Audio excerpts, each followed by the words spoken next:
नमस्कार।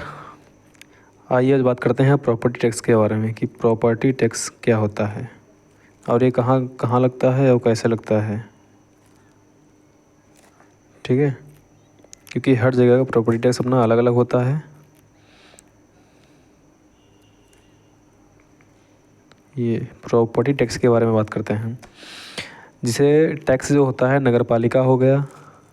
ठीक, चाहे तो आप नोट कर लो, मेरी राइटिंग तो ऐसे ही है भाई। नगर पालिका हो गया, नगर निगम हो गया, और नगर निगम अचल जो जो नगर निगम के द्वारा जो अचल संपत्तियाँ होती हैं उन पर एक प्रकार का टैक्स लगाया जाता है, कर लगाया जाता है। इसका नाम होता है प्रॉपर्टी टैक्स। ठीक है, भारत में जो है प्रॉपर्टी टैक्स नगर पालिका द्वारा जो अचल संपत्ति होती है उन पर लगाया जाता है। जैसे घर मकान हो गया, आपका दुकान प्लॉट हो गया, उस पर लगाया जाता है। और इस टैक्स की जो गणना होती है, मतलब किस मकान पे कितना टैक्स लगाना है, इसकी गणना उस प्रॉपर्टी के रेट या दर बोल लो या मूल्य बोल लो, उस प्रॉपर्टी के मूल्य के अनुसार लगाता है। जैसे ये 10 लाख का है तो उस 10 लाख के अनुसार उनका एक प्रतिशत होता है। उस प्रतिशत के हिसाब से उस प्रॉपर्टी पे, जैसे 10 लाख का है तो उस प्रतिशत के हिसाब से उस पर टैक्स लगाती है सरकार है। वो टैक्स उसको भरना पड़ता है। अब यह टैक्स जो भरना होता है ये नगर पालिका में एक फॉर्म होता है, उसके थ्रू ये टैक्स फिल किया जाता है। और उस जो सरकार के द्वारा जो यह टैक्स वसूला जाता है मकान मालिकों के द्वारा, तो वो सरकार इस पैसे का जो स्थानीय नगर में जो सुविधाएं वो देती है, सड़क देती है, सीवेज है, सिस्टम है, प्रकाश व्यवस्था है, और शहरों में पार्क की व्यवस्था है, अन्य बहुत सी बुनियादी चीज़ें होती हैं रखरखाव की जो शहर के लिए लाभदायक होती हैं, उसके लिए सरकार खर्च करती है इस पर। यह टैक्स आम तौर पर सभी प्रकार की अचल संपत्तियों पर लगाया जाता है, जैसे भवन, आवासीय प्लाट, वाणिज्य संलग्न भूमि और भूमि परिवर्तन शामिल है। लेकिन उन खाली भूखंडरों जिसके आसपास कोई भी निर्माण नहीं हुआ है उस पर कोई टैक्स लागू नहीं होता है।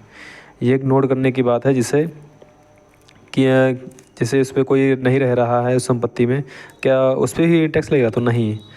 जो संपत्ति खाली पड़ी है उस संपत्ति पे, जो संपत्ति खाली पड़ी इसमें कोई रह नहीं रहा है और आसपास भी कोई नहीं रह रहा है, तो उस संपत्ति पर टैक्स है वो नहीं लगता है। ठीक है, टैक्स सिर्फ उसी संपत्ति पे लगता है जो शहर में हो और उसके चारों तरफ सब मतलब रह रहे हो, आबादी में हो, व्यवसायिक हो, तो उस पर टैक्स लगता है, बाकी किसी पे टैक्स नहीं लगता है। आइए बात कर लेते हैं प्रॉपर्टी टैक्स की गणना कैसे होती है। तो इसकी एक हेडिंग है प्रॉपर्टी टैक्स की गणना जो है नगर निगम के अधिकारी प्रॉपर्टी के मूल्यांकन के अनुपात में की जाती है। वहाँ का एक मूल्यांकन निर्धारित होता है कि इस प्रॉपर्टी में कितना मूल्य लगा, और वहाँ का जो उनका अनुपात होता है उस अनुपात से उसको मल्टीप्लाई करके अपना अनुपात निकाल लेते हैं कि कितना इस पर लगना है। और इसको 3 चरणों में बांट दिया है। तो पहला तो है कैपिटल वैल्यू सिस्टम, जिसको ये बोलते हैं CVS, कैपिटल वैल्यू सिस्टम। इस प्रणाली के में प्रॉपर्टी के बाज़ार मूल्य के आधार पर टैक्स का निर्धारण किया जाता है।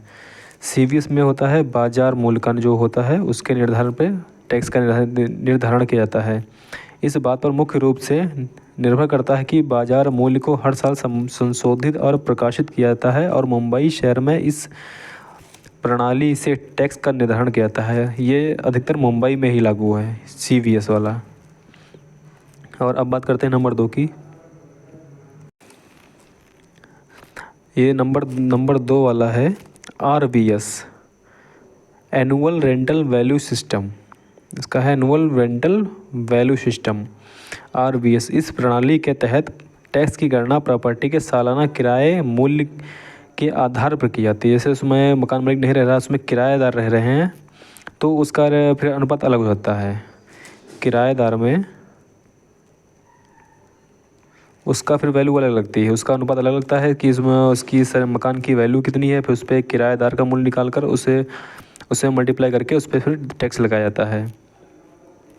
यहाँ किराया मूल्य से आशय वास्तव किराए के रूप में वसूल की राशि से नहीं है, बल्कि यह नगर पालिका प्राधिकरण द्वारा प्रॉपर्टी के आकार, स्थान, परिसर की स्थिति, माने जाने स्थानों से निकटता, सुविधाओं आदि के लिए पर तय किया जाता है।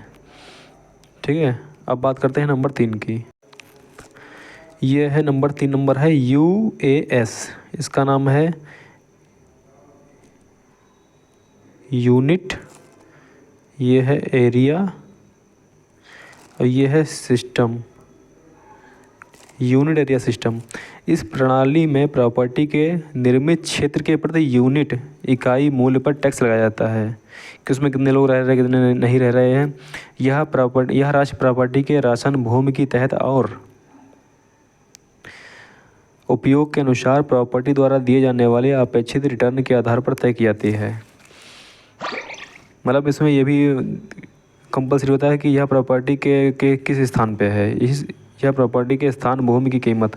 मतलब यह प्रॉपर्टी जैसे कुछ प्रॉपर्टियाँ होती हैं जो सड़क के किनारे होती हैं, जिनकी वैल्यू बहुत ज़्यादा होती है और उसकी कीमत बहुत ज़्यादा होती है, तो इसलिए उस पर टैक्स ज़्यादा होता है। तो प्रॉपर्टी द्वारा दिए गए अपेक्षित रिटर्न के आधार पर तय की जाती है। ये जो मकान के जो सड़क के साइड में होती है उसका वर्ग फुट के अनुसार नहीं होता, वो प्लाटिंग में होती है। प्लाटिंग की जो वैल्यू होती है ज़्यादा होती है, तो वह ज़्यादा वैल्यू के अकॉर्डिंग ज़्यादा इस पर टैक्स लगाया जाता है। इसके निर्मित क्षेत्र के साथ गुणा किया जाता है। इसमें लिखा हुआ है प्रति वर्ग फुट प्रति माह और उसे इसके निर्मित क्षेत्र के साथ गुणा किया जाता है। दिल्ली, कोलकाता, बेंगलुरु, पटना और हैदराबाद जैसी नगर पालिकाएँ प्रॉपर्टी टैक्स की गणना के लिए इस प्रकार का प्रणाली का उपयोग करती हैं। जैसे हमारे यहाँ अभी इतना वो नहीं है, लेकिन बड़े बड़े शहरों में ये चीज़ लागू है, वहाँ पे टैक्स देना कंपलसरी है।